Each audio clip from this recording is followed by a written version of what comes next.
स्वाति मालीवाल को कुछ लोग आम आदमी पार्टी की वजह से जानते हैं और कुछ लोग इसलिए जानते हैं क्योंकि उन्होंने भारतीय जनता पार्टी का दामन थाम लिया है। स्वाति मालीवाल को अब ब्रजभूषण सिंह बड़े अच्छे लगेंगे। स्वाति मालीवाल उन मुद्दों पर चुप रहेंगी जहां पर महिलाओं के साथ बलात्कार होगा, महिलाओं के साथ गैंगरेप होगा, महिलाओं के साथ शोषण होगा। स्वाति मालीवाल अब उस मुद्दे पर कुछ नहीं बोल पाएंगी। स्वाति मालीवाल अब मणिपुर के मुद्दे पर नहीं बोल पाएंगी। स्वाति मालीवाल अब उत्तर प्रदेश के मुद्दे पर नहीं बोल पाएंगी, जहां पर एनसीआरबी का डेटा कहता है सबसे ज्यादा महिलाओं पर अत्याचार उत्तर प्रदेश में होता है। स्वाति मालीवाल को ये सारे दाग अब बहुत अच्छे लगेंगे। स्वाति मालीवाल अब एफस्टीन फाइल पर कुछ नहीं बोल पाएंगी। स्वाति मालीवाल अब नरेंद्र मोदी की और अमित शाह की तारीफ कर रही हैं। अमित शाह और नरेंद्र मोदी के कामों से इतना प्रभावित हो गई स्वाति मालीवाल कि उन्होंने भारतीय जनता पार्टी का दामन थाम लिया। मैं प्रधानमंत्री मोदी जी और गृह मंत्री अमित शाह जी ने इस देश में जो ऐतिहासिक काम किए उनसे बहुत ज्यादा प्रभावित हूँ। पहले मुझे लगा कि स्वाति मालीवाल राष्ट्रीय लेवल की लीडर बनेंगी, लेकिन अब जो खबर सामने आ रही है स्वाति मालीवाल को दिल्ली प्रदेश तक ही सीमित रखा जाएगा। हम सब ने देखा कि जब राघव चड्ढा के साथ कई सांसदों ने भारतीय जनता पार्टी को ज्वाइन किया तो उस वक्त भारतीय जनता पार्टी के राष्ट्रीय अध्यक्ष नितिन नबीन राघव चड्ढा के साथ थे। लेकिन आज खबरें आई कि स्वाति मालीवाल पहुंचती हैं भारतीय जनता पार्टी के दफ्तर, लेकिन राष्ट्रीय कार्यालय ना पहुंच करके प्रदेश कार्यालय पहुंचती हैं और वहां पर भारतीय जनता पार्टी का पट्टिका पहन करके भाजपा उनका स्वागत करती है और भाजपा की मेंबरशिप दिलाते हैं कोई और नहीं बल्कि दिल्ली के बीजेपी के प्रदेश अध्यक्ष वीरेंद्र सचदेवा। तो इसका मतलब साफ है कि अगर स्वाति मालीवाल को केंद्र में लाया जाता, स्वाति मालीवाल को अगर केंद्र में भाजपा चाहती मंत्री बनाया जाए तो जाहिर सी बात है कम से कम नितिन नबीन तो मौजूद ही होते। अगर नितिन नबीन ना होते तो जेपी नड्डा होते, अमित शाह होते या कोई बड़ा लीडर होता। लेकिन स्वाति मालीवाल का करियर अब मुझे साफ तौर पर खत्म होते हुए दिखाई दे रहा है। तमाम जो तस्वीरें सामने आ रही हैं और कहा जा रहा है कि एक भाजपा की महिला सांसद भी वहां पर मौजूद थी और उनकी मौजूदगी में स्वाति मालीवाल ने भारतीय जनता पार्टी का दामन थामा। स्वाति मालीवाल वही हैं जो दिल्ली की सड़कों पर कभी आंदोलन किया करती थी भारतीय जनता पार्टी की सरकार के खिलाफ, भारतीय जनता पार्टी की पुलिस के खिलाफ। और स्वाति मालीवाल कहा करती थी कि महिलाओं को, बेटियों को, बच्चियों को दिल्ली में इंसाफ नहीं मिल पा रहा है। जब कहीं पर किसी बच्ची का, किसी महिला का मुकदमा नहीं दर्ज किया जाता था तो स्वाति मालीवाल वहां पर अपने लोगों को भेजने का काम करती थी और इसके बाद भी मुकदमा दर्ज नहीं होता था तो स्वाति मालीवाल थाने पर खुद पहुंच करके वहां पर आंदोलन करती थी, पुलिस अधिकारियों से बातचीत करती थी, डीसीपी को लेटर लिखती थी, एसएचओ को कटघरे में खड़ा करने का काम करती थी। लेकिन स्वाति मालीवाल अब ये सारे काम नहीं कर पाएंगी क्योंकि स्वाति मालीवाल भारतीय जनता पार्टी की सक्रिय सदस्य बन चुकी हैं। स्वाति मालीवाल के पास अभी राज्यसभा का पद है। आम आदमी पार्टी ने स्वाति मालीवाल को राज्यसभा भेजा था। अब ना जाने क्या मजबूरी है कि स्वाति मालीवाल उस पद को त्याग नहीं पा रही हैं। कायदे से चाहिए कि स्वाति मालीवाल तुरंत राज्यसभा की सदस्य जो है उस पद से तुरंत इस्तीफा दे दें और जिस पार्टी में गई है भारतीय जनता पार्टी में, भारतीय जनता पार्टी को चाहिए स्वाति मालीवाल को तुरंत राज्यसभा भेज दे। और अगर भाजपा राज्यसभा नहीं भेजती तो कम से कम स्वाति मालीवाल को केंद्र की सरकार में मंत्री का पद मिल जाना चाहिए। लेकिन ऐसे होते हुए हम लोगों को साफ तौर पर नहीं दिखाई दे रहा है। अब ना जाने क्या मजबूरी है, स्वाति मालीवाल ब्लैकमेल होकर के भारतीय जनता पार्टी में गई या स्वाति मालीवाल स्लीपर सेल के तौर पर आम आदमी पार्टी में काम कर रही थी। सूत्र हमारे बताते हैं कि संदीप पाठक हो, राघव चड्ढा हो, अशोक मित्तल हो, ये सब लोग स्लीपर सेल के तौर पर आम आदमी पार्टी में काम कर रहे थे। संदीप पाठक को बड़ी जिम्मेदारी दी गई थी। संदीप पाठक अब अपने सारे अनुभव को भारतीय जनता पार्टी में प्रयोग करेंगे और भारतीय जनता पार्टी को फायदा पहुंचाने का काम करेंगे। बताया भी जाता है कि बहुत कम उम्र में राघव चड्ढा को अरविंद केजरीवाल ने कोषाध्यक्ष बना दिया था।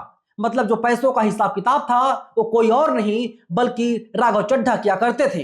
राघव चड्ढा के पास वो अहम जानकारी है कि आम आदमी पार्टी को फंड कहां से आता, कौन फंड करता है, केजरीवाल किसके ज्यादा करीब हैं कि केजरीवाल किसके खिलाफ हैं। मतलब केजरीवाल की पूरी कहानी अब भारतीय जनता पार्टी के पास है और जब पूरी स्ट्रैटेजी भारतीय जनता पार्टी के पास है तो भाजपा जब चाहे तब केजरीवाल को जमीन पर ला सकती है, नाक रगड़वा सकती है और केजरीवाल को नाक रगड़ना पड़ेगा, क्योंकि घर की भेदी लंका ढाई वाली यहां पर कहानी साफ तौर पर होती हुई हम लोगों को दिखाई दे रही है। अब स्वाति मालीवाल घर में बैठे रहेंगी और एक तरीके से खुशी मनाएंगी जब देश में तमाम घटनाएं हो रही होंगी। मैं आज तमाम अहम मुद्दों की बात करूंगा आप लोगों से और बताऊंगा कि स्वाति मालीवाल अब इन मुद्दों पर नहीं बोल पाएंगी। उत्तर प्रदेश में महिलाओं पर अत्याचार चरम पर है, एनसीआरबी का डेटा बोल रहा है। मध्य प्रदेश में 90 वर्षीय महिला के साथ गैंगरेप किया गया। स्वाति मालीवाल इस पर जुबान नहीं खोल पाएंगी। इसके अलावा हरियाणा के फरीदाबाद में गैंगरेप हुआ और स्वाति मालीवाल अब इस पर भी नहीं बोल पाएंगी।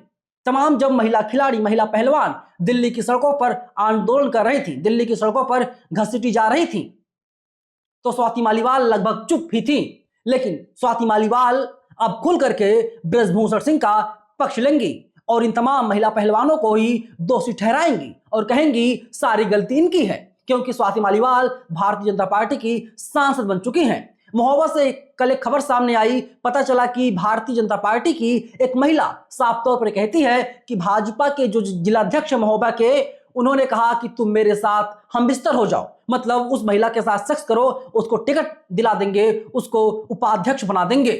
स्वाति मालीवाल अब इन मुद्दों पर भी नहीं बोल पाएंगी। स्वाति मालीवाल अब इन मुद्दों पर भी नहीं बोल पाएंगी कि मणिपुर में आखिर क्यों बहन बेटियों को न्यूड करके परेड करवाया गया। स्वाति मालीवाल के मुंह पर टेप लग जाएगा, क्योंकि स्वाति मालीवाल भारतीय जनता पार्टी की सांसद बन चुकी हैं। मैं कई बार स्वाति मालीवाल का नाम ले रहा हूं जानबूझ करके, क्योंकि मुझे मालूम है कि स्वाति मालीवाल जो है कभी महिलाओं की बात किया करती थी, कभी कहा करती थी कि महिलाओं के साथ बहुत गलत हो रहा है, अधिकारियों को चिट्ठी लिखती थी, परेशान हो जाया करती थी। लेकिन अब स्वाति मालीवाल उन सबको देख करके ठाके लगाएंगी, खुशियां मनाएंगी, क्योंकि भारतीय जनता पार्टी की सत्ता में, सरकार में, भाजपा में शामिल हो चुकी हैं। आज उन्होंने मीडिया से कहा कि मैं तो जब महिला आयोग की अध्यक्ष दिल्ली की, तभी मतलब नरेंद्र मोदी और अमित शाह के कामों से तभी प्रभावित हो गई थी। मतलब नरेंद्र मोदी और अमित शाह जो कर रहे हैं उनको सब कुछ अच्छा लग रहा है। मैं भाजपा में किसी मजबूरी से नहीं आई, मैं भाजपा के कामों में बहुत सालों से दिलचस्पी रख रही हूँ। तो इसका मतलब यह है कि जब दिल्ली की सड़कों पर तमाम महिला पहलवानों को घसीटा जा रहा था, तब भी दिल्ली में जो है केंद्र में भाजपा की सरकार थी और जो पुलिस थी, दिल्ली की पुलिस, वो पुलिस अमित शाह के अंडर में थी और अभी भी है। तो सब कुछ मजा आ रहा था देख करके स्वाति मालीवाल को। यह है स्वाति मालीवाल का असली चेहरा। अब देखना यही होगा कि स्वाति मालीवाल को सेंटर की पॉलिटिक्स में लाया जाता है या सिर्फ एक मामूली सा विधायक बना करके, अभी तो यहाँ दिल्ली में चुनाव भी नहीं होने वाले हैं, या एक पार्षद बना करके छोड़ दिया जाएगा अगले कुछ समय में। And I am very grateful to God, I am very grateful to the entire BJP leadership, और मैं दिल्ली के लिए अब जी जान से काम करूंगी, हमेशा से करती आई हूँ। देखना यह भी होगा कि क्या मेयर बनाएगी भारतीय जनता पार्टी स्वाति मालीवाल को या फिर नहीं, क्योंकि स्वाति मालीवाल के पास जो मौके थे उन सारे मौकों को उन्होंने गंवा दिया है। मुझे साफ तौर पर दिखाई दे रहा है कि जो इज्जत, जो अहमियत, जो कद्र और जो पद अरविंद केजरीवाल और आम आदमी पार्टी ने दिया, वो इज्जत, कद्र, प्रतिष्ठा, मान सम्मान स्वाति मालीवाल को अब नहीं मिलने वाला है। इसलिए नहीं मिलने वाला है क्योंकि यहाँ पर संख्या ज्यादा है और जो तमाम महिला वर्कर्स पहले से हैं, जाहिर सी बात है अगर स्वाति मालीवाल को आगे बढ़ाया जाएगा वे लोग इसका घोर विरोध करेंगे। वे लोग कहेंगे कि बीते कई सालों से हम लोग डंडा झंडा उठा रहे हैं, हमको साइड करके बाहर से आई हुई महिला को आगे बढ़ाया जा रहा है। तो जो बीजेपी के वास्तव में वर्कर्स हैं, पुराने कार्यकर्ता हैं, पुराने नेता हैं, उन लोगों के विरोध का सामना करना पड़ेगा। देखना होगा कि आगे भारतीय जनता पार्टी क्या कुछ करती है। लेकिन स्वाति मालीवाल के साथ ही राघव चड्ढा के साथ जो तमाम और सांसद हैं, वे सभी लोग बहुत बुरे फंस गए हैं, ना तो उगल पा रहे हैं ना निगल पा रहे हैं। फिलहाल इस वीडियो में इतना ही। कमेंट बॉक्स में आप लोग अपनी राय जरूर लिखिएगा। धन्यवाद।